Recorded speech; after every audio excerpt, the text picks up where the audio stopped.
चीज़ का इजाफा करना चाहूँगा, सिर्फ एक चीज़। हाँ जी जी ज़रूर। कि VPN तो एक वो है टूल, जो भी है उसकी लीगलिटी या जो भी है वो एक अलग इशू है। यहाँ पे बहुत सारे स्कैम्स इस तरह से हो रहे हैं कि आपकी UK की सिम है, किसी और कंट्री की सिम है, लेकिन वो यूज़ यहाँ पे हो रही है।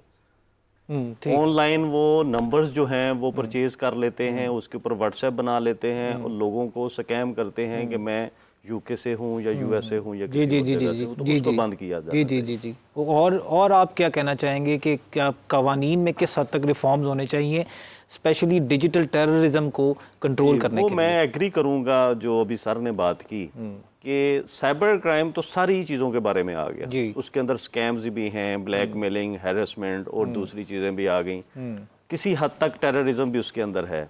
लेकिन अगर आप डिजिटल टेररिज्म की बात करेंगे तो डिजिटल टेररिज्म के अंदर स्पेसिफिकली कोई इसे एलेबोरेट कर देना चाहिए, कोई ऐसा लॉ लेके आना चाहिए, कोई ऐसी फोर्स स्पेशली साइबर क्राइम की बनाई जाए और वो इंडिपेंडेंट फोर्स हो जो वो काम करे और उसे जदीद जो है वो टेक्नोलॉजी और टूल्स का और इन्वेस्टिगेशन जो है उसका पता हो और उस वे से चले, ऐसे ग्रोह को पकड़े, ऐसे लोगों तक वो पहुंचे कि जो पाकिस्तान की जो आइडेंटिफाई किया जा सके और आइडेंटिफाई करने में आसानी क्रिएट की जाए, लोगों को इतना एक्सपर्ट किया जाए, ऐसी रिफॉर्म्स की जाए, ऐसे कवानीन बनाए जाए। और मेरे ख्याल में स्पेशली डिजिटल टेररिस्ट के हवाले से इसकी एक कंप्लीट डेफिनेशन होनी चाहिए और कौन कौन से जुर्म इसमें आते हैं उसकी भी एक स्पेशल डिटेल होनी चाहिए, और ताकि उस हिसाब से सजाएं और कवानीन अवेयरनेस भी हो सके और लोगों को पता। बिल्कुल। तो हम नाज़रीन आपको ये भी बताते चलें कि आज एक ताज़ा खबर के मुताबिक पता चला है कि मेयो हॉस्पिटल के अंदर कैंसर के मरीज़ों को जाली और एक्सपायर्ड इंजेक्शंस लगाने की वजह से उनकी सूरत हाल काफ़ी ख़राब हुई है और ऐसे बहुत से मरीज़ पाए गए हैं जिनकी सूरत हाल बहुत ज़्यादा ख़राब है। तो आज हमारे साथ महविश सुहेल साहिबा भी मौजूद हैं जो कि कॉरेस्पॉन्डेंट हैं समा की, और इनसे जानते हैं कि ये क्या सूरत हाल है।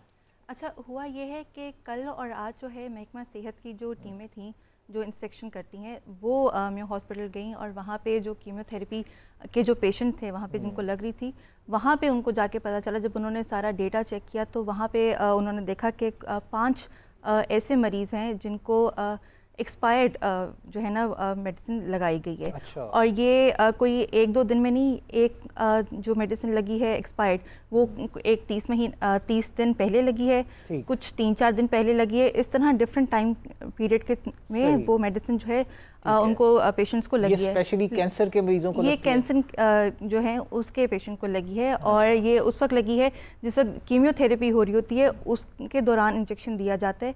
ये वो वाला इंजेक्शन था जो कि एक्सपायर्ड था, जो कि उनको दिया गया है। लेकिन अभी 4 पेशेंट ऐसे हैं जो कि अभी वो मेयो हॉस्पिटल में है, ज़ेरे जो है वो उनको इंफेक्शन रखा हुआ है, उनकी तबीयत वगैरह ठीक है, उनकी ECGs वगैरह कराई हैं, वाइटल्स वगैरह उनके सारे जो हैं वो टाइमली चेक किए जा रहे हैं। लेकिन अभी जब तक उनके प्रॉपर टेस्ट वगैरह नहीं होंगे तब तक उनको वहाँ से नहीं जो है वो रिलीज़ किया जाएगा। और इस हवाले से हुकूमत क्या कर रही है, कोई इंक्वायरी? बिल्कुल, इंक्वायरी कमेटी जो है वो भी जो है बनाई गई है मेयो हॉस्पिटल की तरफ से, किंग एडवर्ड मेडिकल कॉलेज की तरफ से।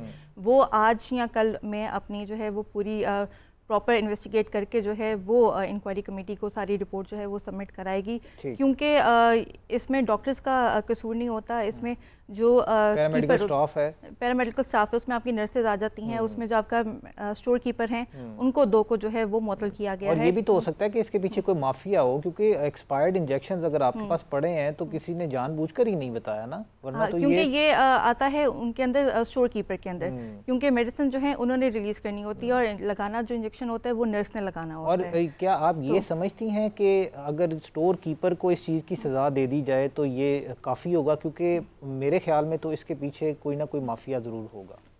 हो सकता है, लेकिन अभी जब तक कमेटी जब अपनी पूरी इन्वेस्टिगेट पूरी नहीं करेगी तब तक अभी मेरे ख्याल से कबल वक्त होगा कुछ कहना, क्योंकि ये कोई पहला वाकया नहीं है कि हम देख रहे हैं कि इस तरह सरकारी अस्पतालों में हुआ, क्योंकि पहले भी PIC में भी हमने देखा कि स्टंट्स वगैरह जो हैं वो एक्सपायर्ड लगे हैं, कोविड के टाइम पे भी हमने देखा कि वैक्सीन जो है वो एक्सपायर्ड लगी है। तो इस तरह के इंसिडेंट जो है मुझे लगता है कि काफ़ी आम हो गए हैं, यहाँ पे इतने उनको ज़्यादा सीरियसली लिया नहीं जाता। हालांकि ये कोई नॉर्मल बात नहीं है, आप अगले की जान के साथ खेल रहे हो, तो इसके ऊपर जो है प्रॉपर कमेटी बिठा के उस पर इन्वेस्टिगेट करके उन लोगों को सज़ा देनी चाहिए। खाली मुअत्तल करने से काम नहीं होता, आपको उनके ऊपर प्रॉपर चेक एंड बैलेंस जो है वो रखना बहुत ज़रूरी होता है। ठीक हो गया। मियाँ साहब, आप इस हवाले से क्या कहना चाहेंगे? क्या कवानीन मौजूद हैं कि किस हद तक किस तरह से इनको सज़ा दी जा सकती है जो इसमें कसूरवार हैं?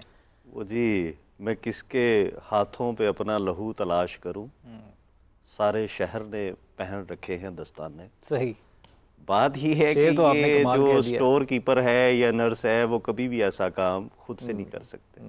कुर्बानी का बकरा बनाया जाता है, वो बनेंगे।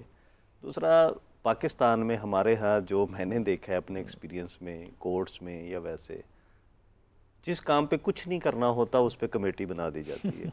इंक्वायरी कमेटी बना दी, JIT बना दी, वो फलां कर दिया, डिपार्टमेंटल इंक्वायरी होगी। अगर मैं लीगल वे में बोलूं तो वो जो उनके फैमिलीज हैं, ये क्रिमिनल नेग्लिजेंस का केस है। बिल्कुल, वो फैमिलीज एक्शन लें, फैमिलीज उनके खिलाफ रिपोर्ट दर्ज करवाएं, क्रिमिनल केस वो अपने अपने अलग से दर्ज करवाएं। बिल्कुल, महकमाना इंक्वायरी जो है वो होती रहे। सही, महकमे ने जो एक्शन लेना है वो ले, उन्हें जॉब से निकाले या ना निकाले या फाइन करे या कुछ भी करे, लेकिन जिन फैमिलीज के साथ ये हुआ है, जिनके मरीज थे या कुछ भी, उनके पास अपना राइट मौजूद है जिसकी उन्हें अवेयरनेस होनी चाहिए। सही। और ये बड़ा बेहुदा किस्म का क्राइम है और ये होते ही रहते हैं इस तरह के। यहाँ पे तो कैंचियां तक जो है वो बिल्कुल बिल्कुल ऐसा ही है जी, जो सरकारी अस्पतालों की हालत है। सितंबर में भी ऐसे ही हुआ था कि इंजेक्शंस, आंखों के इंजेक्शंस जो है वो लगा दिए गए थे लोगों को, एक्सपायर्ड, वो से उन लोगों की कितनी नजरें खराब हो गई थी, बिनाई उनकी चली गई थी। और ये तो वो चीज़ें हैं ना जिनका रिएक्शन हो जाता है। और हमारे यहाँ पे तो सरकारी अस्पतालों में ऐसे माफियाज भी बैठे हुए हैं कि ये चीज़ों का पता ही नहीं लगता। अगर रोज़मर्रा की बुनियाद पर लोगों को कितनी जाली अद्वियात दी जा रही होती हैं, एग्जैक्टली नहीं पता चल रहा होता। कुछ रिपोर्ट हो जाते हैं केसेस, कुछ नहीं होते। कुछ लोगों को अवेयरनेस ही नहीं होती, उनको पता ही नहीं चलता कि उनके साथ हुआ क्या है, किस वजह से हुआ है। तो नाज़रीन, हमारी दरख्वास्त है हुकूमत से कि इसके ऊपर प्रॉपर इन्वेस्टिगेशन करवाकर जो कसूरवार हैं उनको कैफ़रे किरदार तक पहुंचाया जाए। और क्योंकि ये बहुत ही ख़तरनाक सूरत हाल है कि अगर आप किसी मरीज़ को जो कि पहले से ही एक इलाज के लिए आपके पास मौजूद है, उसको गलत या फिर जाली या फिर एक्सपायर्ड अद्वियात देकर उसको ठीक करने की कोशिश की जाए, तो बाकी हमने प्रोग्राम में आपको बताने की कोशिश की, डिजिटल टेररिज्म के हवाले से मुकम्मल अवेयरनेस फराहम करने की कोशिश की, आपको ये भी बताने की कोशिश की कि किस तरह दुनिया इस मामले को, इस क्राइम को टैकल कर रही है। और अवेयरनेस के लिए मैं आपको बताता चलूँ कि अपने बच्चों पर नज़र रखें और उनको देखें कि वो कहीं कोई गलत प्रोपेगेंडा या इंतशार पर मबनी कोई ख़बर, फेक न्यूज़ या मिस इन्फॉर्मेशन तो नहीं प्रमोट कर रहे या किसी प्रोपेगेंडे का हिस्सा तो नहीं बन रहे, क्योंकि अब पाकिस्तान की रियासत जो है वो इस पर बहुत सीरियस है। और इस मामले को लेकर हमारी जो एजेंसियां हैं, जो हमारे कानून नाफिज करने वाले इदारे हैं, वो बहुत सख्ती से पेश आएंगे। तो आज के प्रोग्राम से हमें इजाज़त दीजिए, इंशाल्लाह फिर मिलेंगे। अल्लाह हाफ़िज़।